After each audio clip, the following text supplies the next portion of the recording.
Welcome everybody to the strange and scary mysteries of the month, where we find the creepiest true crime stories from all around the world currently going down and lay them on out here for you to check out. Thanks so much for tuning in to Scary Mysteries today. Here are the strange and scary mysteries of the month for November 2025. Number 5. The New Canaan Hammer Case. Well, a young man from New Canaan went before a judge today accused of killing his mother in their home. Sebastian Van Stockham was arraigned on a murder charge in the death of Laura Williams. New Canaan is one of the most affluent towns on the entire East Coast. It's picture perfect, with large homes, trimmed hedges, and everything in its right place, which is exactly why the first scream stood out so much. In the late morning of Friday, October 24th, 2025, dispatch started getting reports of a young man yelling in the woods near Girds Road and South Avenue. Officers rolled out that way, and before they even got eyes on him, another call hit the line. A man on the phone who confessed something you don't hear every day, saying, "I just killed my mom and I don't know why." Police reached the property on Girds Road and found what those calls had warned about. The 55-year-old Laura Williams was outside on the ground beyond saving. Nearby, a blood-covered hammer. Inside the home, 20-year-old Sebastian Van Stockham, Laura's son, was taken into custody. His clothes were soaked with blood. He had visible scratches on his face. He had been the one who was screaming, and he was the one who called in that confession. The medical examiner later called it homicide by blunt head trauma, but there was more to the story than that. And what authorities and prosecutors would label an especially violent killing, according to the paperwork, Sebastian admitting using a hammer, a knife, and finally his fist to finish the job. And over the weekend, the town did what small towns do. They left flowers at the edge of the lawn and tried to square an unthinkable scene with the quiet reputation of that zip code. Bond was set at $2 million. The first court appearance came fast at Stamford Superior Court the following week. Now, what's known and what isn't matters here. Known? The 911 call, the location, the weapon, the victim's identity, and the charge. Unknown? Why? The warrant language includes the quote everybody seized on, the one that said, "I just killed my mom and I don't know why." It describes a house in disarray that matched what responders saw on that lawn. But motive is still a blank space. Prosecutors have not offered a theory beyond the plain reading: a fatal assault inside a family home. The defense has asked the public not to rush to conclusions, so that's where it sits for now. Laura Williams was driven, creative, and deeply tied to her son's life, and friends painted her as the kind of parent who pushed and supported in equal measure. And Sebastian, a 2023 New Canaan High School grad, doesn't have the kind of public footprint that explains anything. And classmates offered the usual soft sketches reporters collect in the first 72 hours. Quiet, awkward, kept to himself. Those lines, though, don't translate into a motive you can prove. A one-count of murder under Connecticut law delivers a minimum 25 years to life if convicted. There's no twist ending here, no chase, and no mystery, man. Just a quiet cul-de-sac in an affluent town where a mother was beaten to death, and a son who, according to police, told them it was him. Number 4. The Devil's Daughter. I did something horrible that is unacceptable, and I realize that. But I don't deserve to die for the actions of 3 individuals. The Tennessee Supreme Court has set an execution date for Krista Pike, and if it holds, she'll become the first woman executed in Tennessee in nearly 200 years. Her date with death is September 30th, 2026, and that announcement, decades in the making, has reopened one of the darkest stories in modern American true crime. To understand why, well, you have to go back to the winter of '95. And the setting was Knoxville, Tennessee, at the Job Corps Center, a federal vocational program meant to give young adults a second chance. And for Krista, it became something else entirely. She was just 18 years old, bright but volatile, emotionally unstable, and, as it turned out, capable of shocking cruelty. 19-year-old Colleen Slemmer was a fellow student at the Job Corps. And Colleen was friendly and perhaps a little naive, too young to spot serious danger coming until it was right in front of her, and by then it would be too late. And Krista had somehow become obsessed with the idea that Colleen was interested in her boyfriend, Daryl Shipp. It wasn't true, but jealousy has a way of rewriting facts, and in Krista's mind, Colleen had to pay. She spent days talking about getting revenge, bragging that she'd do it in a way nobody would ever forget. On the night of January 12th that year, Krista, Shipp, and a third classmate, Shadola Peterson, invited Colleen off campus to smoke a little ganja. They knew a safe and secluded area near the University of Tennessee's agricultural campus, a wooded patch that turned into a killing ground. And what happened next was brutal. Over the next 30 minutes, Krista taunted and tortured Colleen. She beat her with a section of asphalt and carved a pentagram into her chest. Ultimately, she crushed her skull. When it was over, she even kept a piece of it as a souvenir, something she later showed to friends like a trophy. And the crime shocked Knoxville because more than just the brutality, these were just teenagers. Krista was arrested within days after bragging about the murder to other students, and she confessed almost immediately, describing every detail without much hesitation. She even told investigators where to find the skull fragment she'd taken home with her. In court, prosecutors painted her as sadistic and remorseless. The jury didn't deliberate long. In 1996, Krista Pike was convicted of first-degree murder and sentenced to death. And Shipp received life in prison, and Peterson, who testified against them, only got probation. And since then, Pike has spent nearly 3 decades on death row, the only woman there. And her appeals have centered on mental illness, trauma, and her age at the time of the crime. Her lawyers argued she'd suffered from brain damage and severe personality disorders, and she'd grown up abused, neglected, and mentally unstable. But every court, from Tennessee to the federal level, upheld her conviction. In 2012, she even tried to escape the Tennessee prison for women, plotting with another inmate to kidnap a guard. The plan failed, and she was caught, so even behind bars, she acted out in violence, which, of course, didn't help her case much. And so now, the clock is ticking toward a date that's been threatened for years, but never made official, until now. The Tennessee Supreme Court signed the death warrant in September of 2025, setting her execution for September 30th, 2026, just about 10 months from now. It's the first such order for a female inmate in the state since the early 1800s. Colleen's mother, Mae Martinez, told reporters that the news brings relief but not joy. "I've been waiting for this for decades," she said, "but it won't bring Colleen back." For her, closure will come only when Pike's sentence is carried out. If the date stands, Krista will be 50 years old when it happens, having spent more time waiting for her punishment than she ever lived before the murder. And as that date approaches, Tennessee will once again find itself at the center of a familiar moral storm. How far can justice go before it becomes vengeance? And in any sentence, death included, erase what happened in those dark woods 30 years ago. You probably have someone in your family who always wins Christmas morning.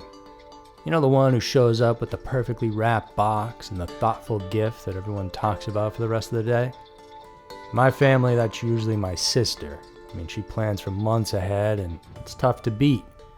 This year though, not letting her take the crown, and the secret weapon is an aura frame. I've been using one right here in my recording studio, and it's awesome because all those photos from trips, family gatherings, and of my cats that usually stay on my phone and are rarely looked at, well, now they rotate automatically for me, so I actually get to enjoy them. And what I love is how simple it is to keep it updated. I can send photos straight from my phone instantly without messing with memory cards or cables. I already started loading the one I'm gifting for Christmas for my folks. A few old holiday pictures, and even a note that'll pop up as soon as they turn it on. Aura lets you preload everything before it even ships, so the moment they open the box, the frame already feels personal, like it was built just for them. So if you want to be the person who wins Christmas this year, an Aura frame is definitely the move.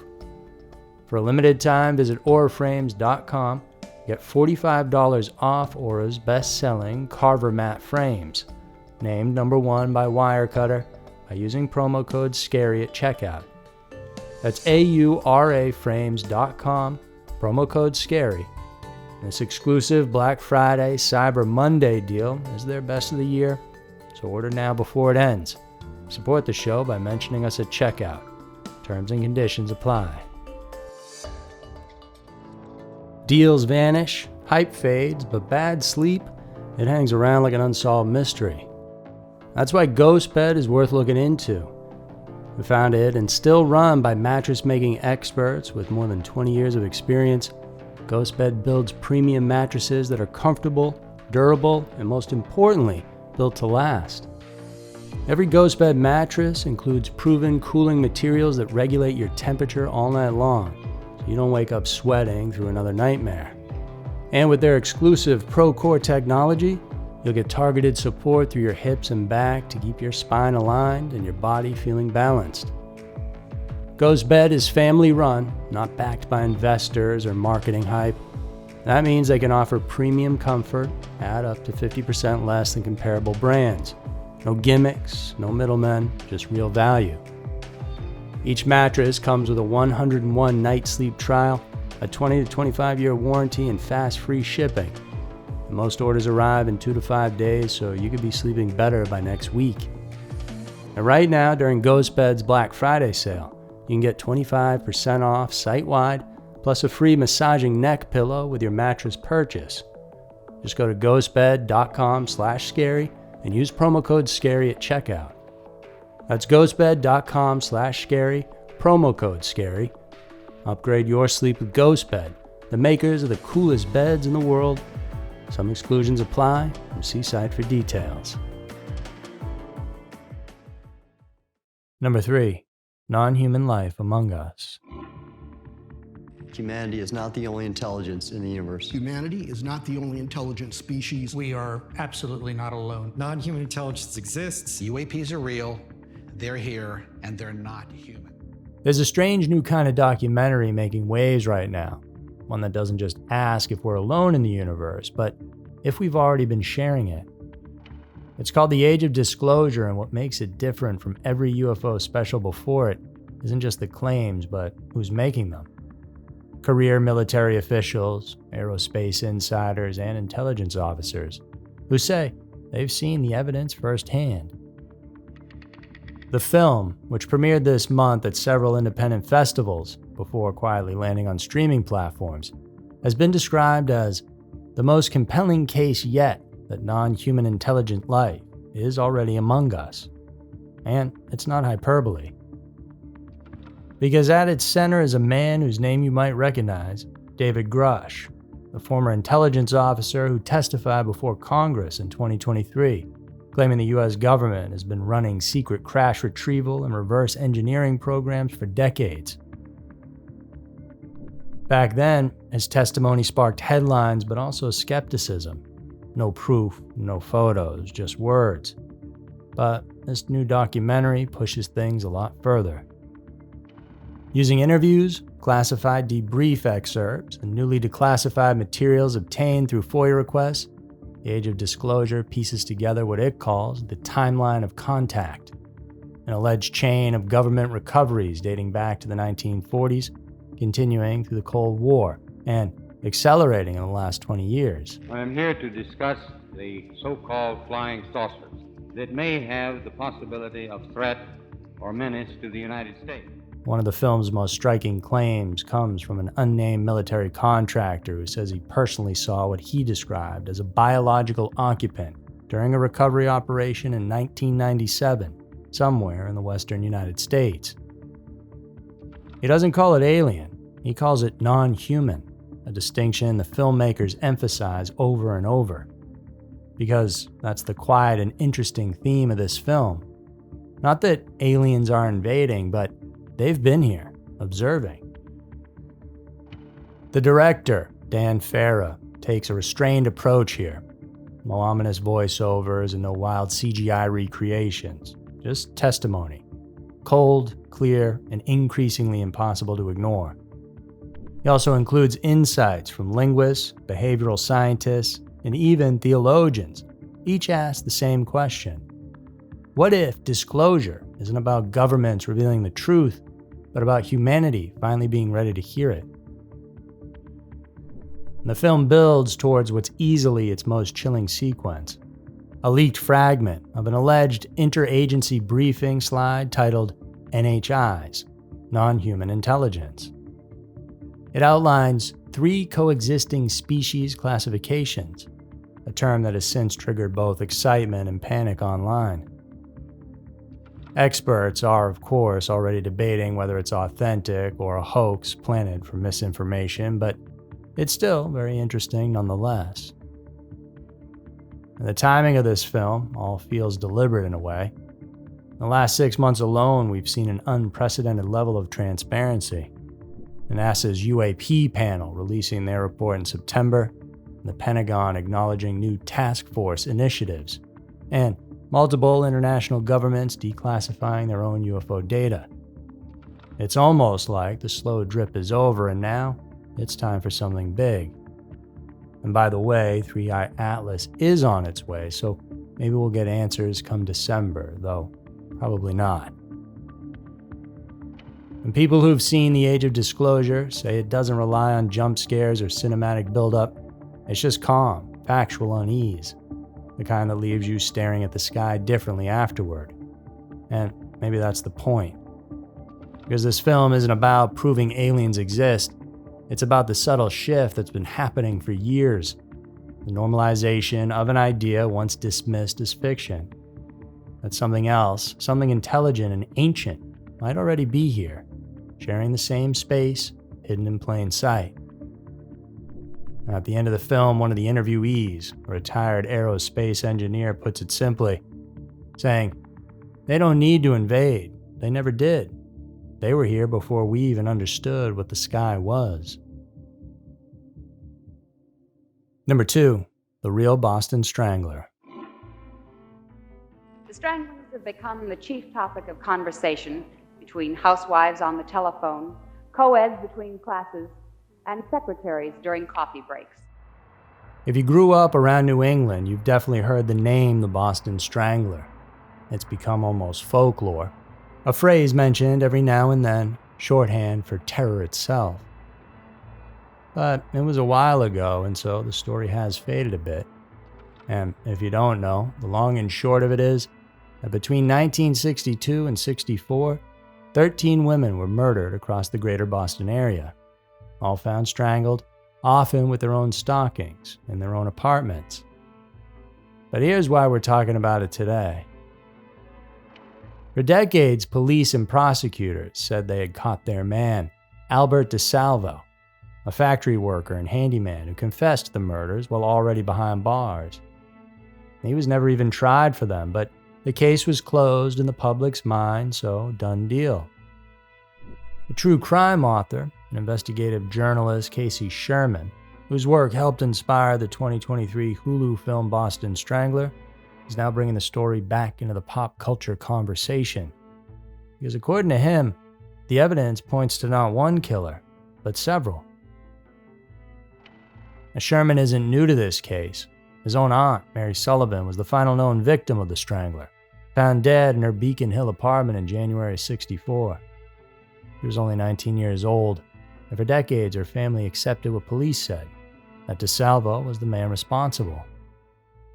But years later, when Sherman started investigating on his own, what he found didn't fit. And now with access to decades of sealed files, newly digitized crime scene photos, and forensic DNA analysis that wasn't possible before, he's presenting something chilling. That Albert DeSalvo likely killed only one woman and confessed to the rest, out of desperation, confusion, or coercion. Sherman's investigation retraces the timeline through modern forensic science. In 2013, investigators first used YSTR testing to match biological material from Mary Sullivan's scene to a male relative of DeSalvo. After DeSalvo's body was exhumed, a full DNA profile matched what was at the scene, and so officials said the finding left no doubt DeSalvo killed Sullivan. Still, Sherman argues that the Boston Strangler case, as it was presented to the public, was a narrative of convenience. At the time, remember, Boston was in a full-blown panic. The murders were chaotic. The victims ranged in age from 19 all the way to 85, killed in different neighborhoods and with varying methods and levels of violence. Detectives themselves believed early on that multiple offenders were at work and possibly imitating, feeding on the fear. And if you follow our channel, you've heard me talk about it many times, that having such a wide range for a serial killer doesn't really track. A serial killer always has a type, young or old, blonde or brunette, but never all of them all at once. But when DeSalvo confessed, under the guidance of fellow inmate and con man George Nassar, the authorities were desperate for closure. A single name meant calm could return.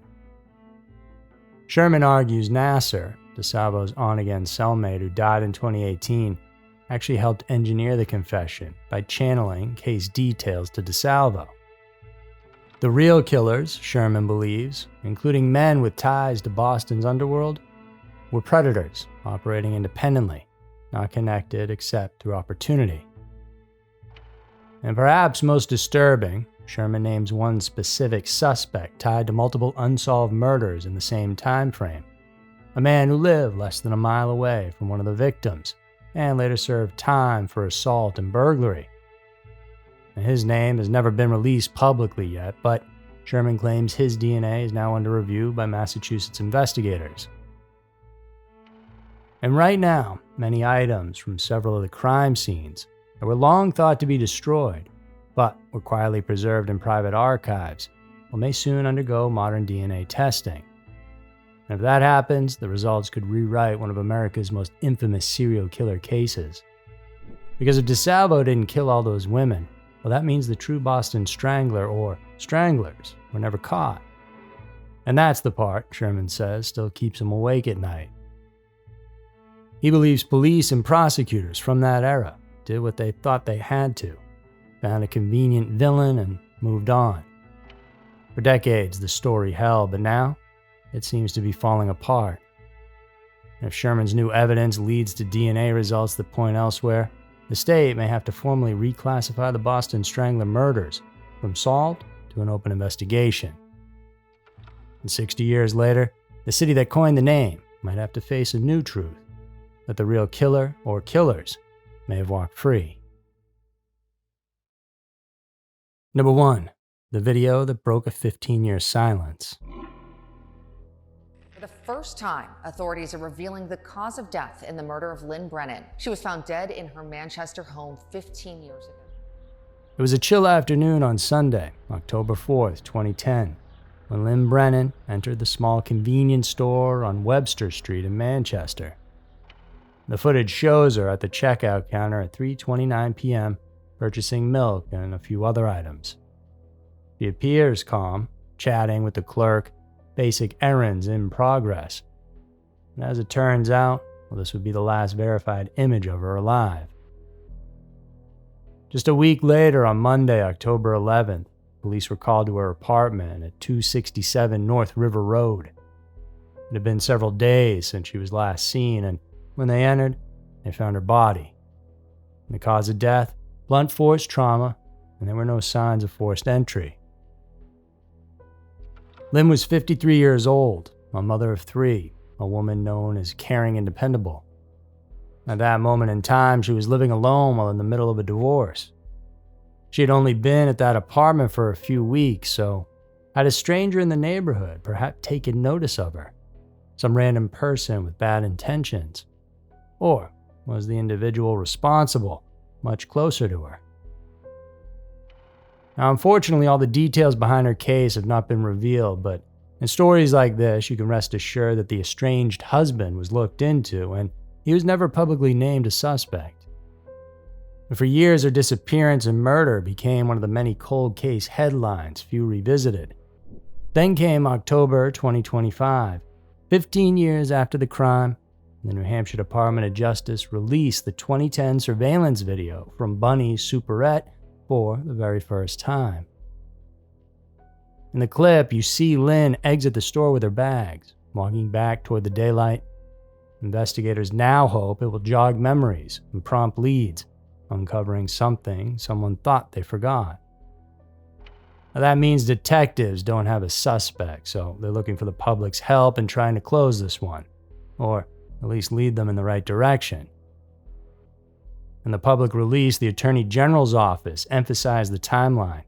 Last sighting, October 4th. Body found October 11th. Murder believed to have happened days earlier. They reaffirm the case remains open and encourage anyone with information, even something seemingly insignificant, to come forward. And what stands out now is the unusual detail of being seen so calmly hours before she vanished. That snapshot at the convenience store becomes chilling in retrospect. It shows Lynn in ordinary motion, shopping, paying, walking away, minutes before someone pulled her into a story she never signed up for.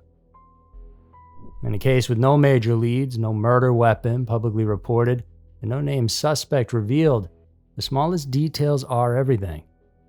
The store receipt, the camera angle, the time, the direction she walked. All of them clues waiting for the right person to remember something. Now, why it took them so long to release the footage is a good question, but it's out there now, so take a good look. On the anniversary of her death, the family published a short statement saying, "It's been 15 years without knowing who killed our mom. And we hope someone remembers the day she shopped, the road she walked, the person she greeted, because someone knows." Now, there's no guarantee a name will surface and no promise of closure, but for Manchester, New Hampshire, this isn't just another file pulled off the shelf. It's a mother whose image now appears once more, asking the question we all hope to answer: who did this to Lynn Brennan? And maybe, finally, someone will respond. So there were the strange and scary mysteries of the month for November 2025. I hope you enjoyed the episode. If you did, please do subscribe because it's simple, free, and helps us keep on moving. Till next time, thanks so much for tuning in. Y'all stay safe out there, and I'll see you over in the next one.